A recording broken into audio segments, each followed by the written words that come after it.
बहुत समय पहले की बात है। राजा हरिश्चंद्र का राज्य दूर दूर तक प्रसिद्ध था। उनकी शक्ति अपार थी, उनका वैभव बेजोड़ था और उनका अहंकार आसमान छूता था। राजा को अपने न्यायप्रिय होने पर बहुत गर्व था, लेकिन सच्चाई यह थी कि उनका न्याय केवल अमीरों के लिए था। गरीबों की फरियाद महल के दरवाजे तक भी नहीं पहुंच पाती थी। राजा का महल सोने चांदी से जड़ा हुआ था। वहां केवल वही लोग आ सकते थे जो धनवान और प्रभावशाली थे।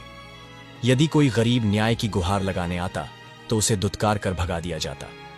राजा का घमंड इतना बढ़ चुका था कि उन्होंने अपने राज्य में एक अजीब नियम लागू कर दिया। जो भी दरबार में न्याय की मांग करेगा उसे पहले 100 स्वर्ण मुद्राएं चुकानी होंगी। गरीब जनता के लिए यह असंभव था। धीरे धीरे लोग अन्याय सहने लगे, क्योंकि राजा से न्याय मांगने के लिए किसी के पास 100 स्वर्ण मुद्राएं नहीं थीं। वृद्ध भिखारी रोज आकर बैठता था। उसका नाम रघु था। वह कई वर्षों से इस राज्य में रह रहा था और उसने राजा के घमंड को बढ़ते हुए देखा था। रघु जानता था कि यह घमंड राजा हरिश्चंद्र का पतन करेगा। एक दिन राजा अपने महल की बालकनी से जनता को देख रहे थे, तभी उनकी नजर रघु पर पड़ी। राजा को यह अच्छा नहीं लगा कि उनके भव्य महल के सामने एक भिखारी बैठा रहे। उन्होंने क्रोधित होकर अपने सिपाहियों से कहा, इस भिखारी को तुरंत यहां से हटा दो।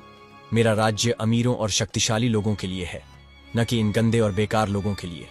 सिपाही दौड़ते हुए आए और रघु को धक्के देकर वहां से निकाल दिया, लेकिन रघु बिना किसी विरोध के मुस्कुराता रहा और शांत स्वर में बोला, राजन, यह तो समय का चक्र है। जो आज ऊपर है वह कल नीचे भी आ सकता है। राजा हरिश्चंद्र ने ठहाका मारकर कहा, यह बुढ़ा भिखारी मुझे उपदेश दे रहा है, इसे तुरंत कैद में डाल दो। सिपाही उसे पकड़ने बढ़े, लेकिन तभी रघु बोला, राजन, मैं न्याय मांगने आया हूं, क्या आप न्याय करेंगे? राजा हंसे, तुम जैसे भिखारी के लिए मेरे पास कोई समय नहीं है। रघु ने एक स्वर्ण मुद्रा निकाली और कहा, मैंने सुना है कि आपके दरबार में न्याय मांगने के लिए 100 स्वर्ण मुद्राओं की जरूरत होती है। मैं रोज 1 मुद्रा इकट्ठा करूंगा और जब 100 मुद्राएं हो जाएंगी तब न्याय मांगने आऊंगा। राजा को यह सुनकर हंसी आ गई। हा हा हा, ठीक है, जब तुम्हारे पास 100 स्वर्ण मुद्राएं हो जाएं, तब आना, मैं तुम्हें न्याय दूंगा। लेकिन अगर तुम न्याय न मांग सके तो तुम्हें दंड मिलेगा। राजा को यकीन था कि यह भिखारी कभी भी 100 स्वर्ण मुद्राएं नहीं जुटा पाएगा, लेकिन रघु मुस्कुराता रहा और धीरे धीरे महल से चला गया। क्या रघु 100 स्वर्ण मुद्राएं जुटा पाएगा? क्या राजा अपने घमंड के कारण कोई भूल करने वाले हैं? आगे क्या होगा?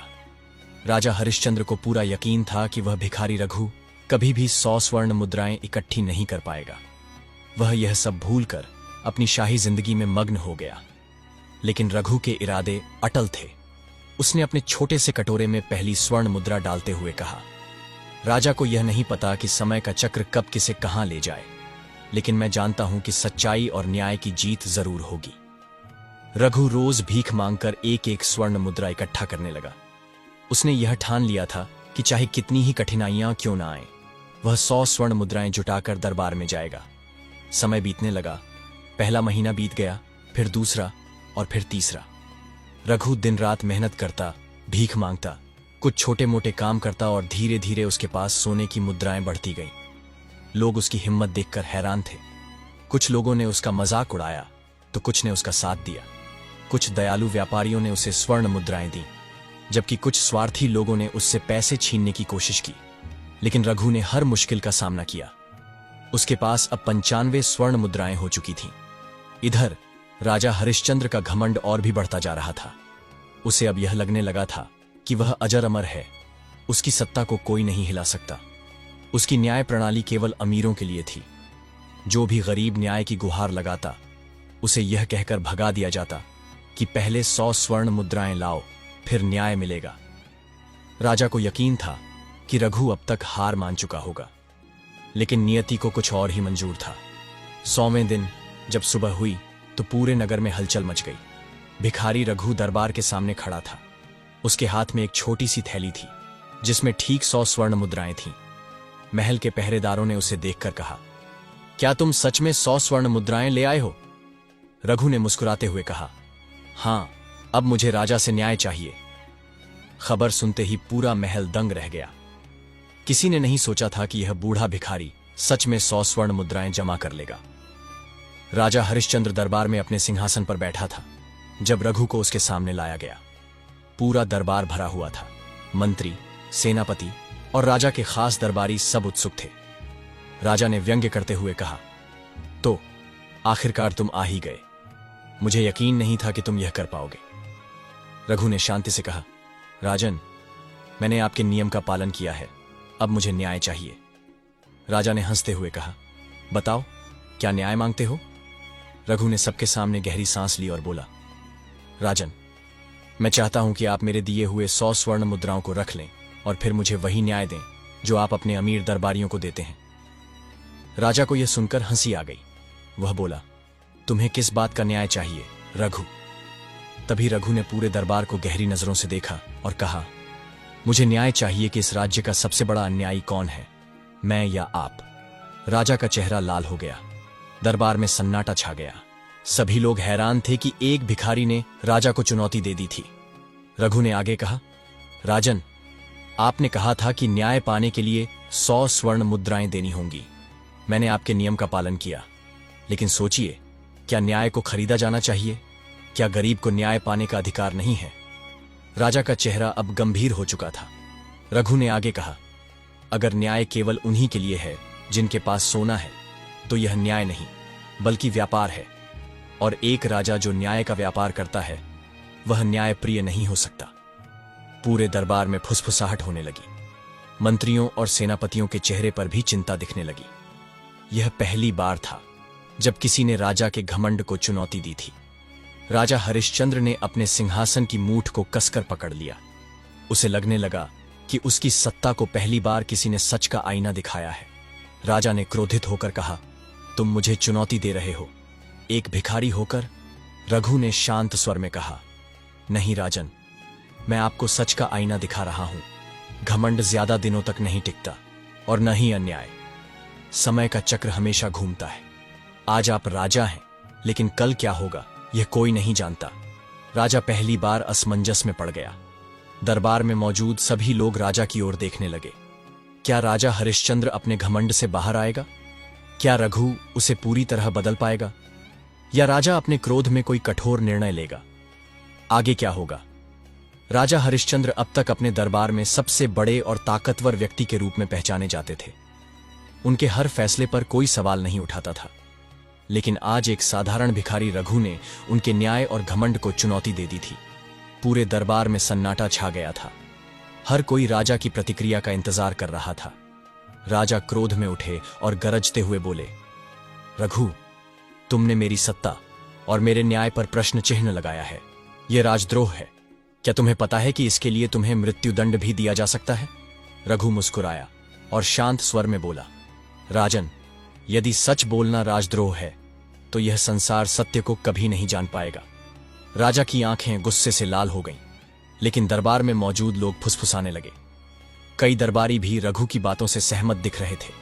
तभी राजा के सबसे पुराने मंत्री अच्युतानंद ने आगे बढ़कर कहा, महाराज, क्या यह उचित होगा कि सत्य कहने वाले व्यक्ति को दंड दिया जाए? राजा कुछ कहने ही वाले थे कि रघु फिर से बोला, राजन, आपने कहा था कि न्याय पाने के लिए 100 स्वर्ण मुद्राएं देनी होंगी। मैंने नियम का पालन किया। अब मैं आपसे केवल एक प्रश्न पूछता हूं, क्या न्याय बेचा जा सकता है? राजा हरिश्चंद्र के चेहरे का रंग बदलने लगा। उन्होंने कभी इस तरह से नहीं सोचा था। वे न्यायप्रिय कहलाना चाहते थे, लेकिन वास्तव में वे न्याय को अमीरों की संपत्ति बना चुके थे। आज पहली बार उन्हें अपने फैसले पर संदेह हुआ।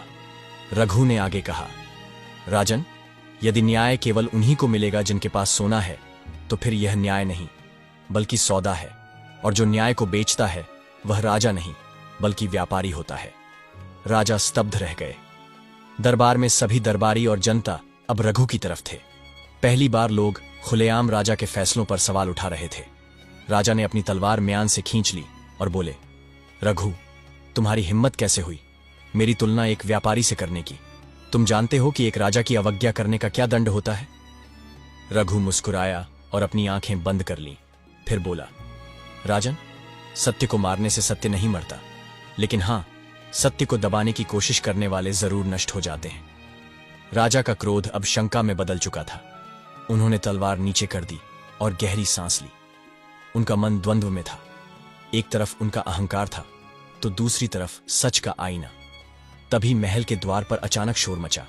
एक सैनिक दौड़ता हुआ आया और घबराए स्वर में बोला, महाराज, राज्य में भयंकर महामारी फैल गई है।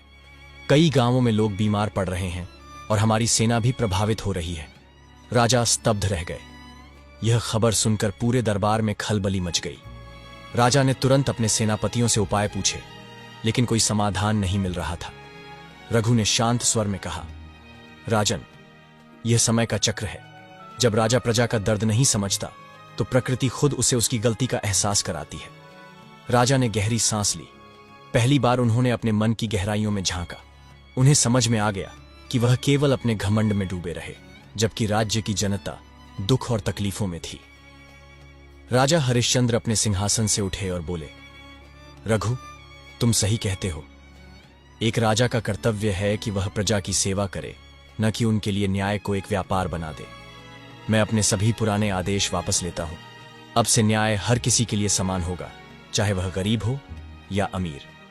पूरे दरबार में जय जयकार होने लगी। रघु मुस्कुराया और बोला, राजन, आपने न्याय को उसका सही स्थान दिया। अब आप सच्चे राजा हैं।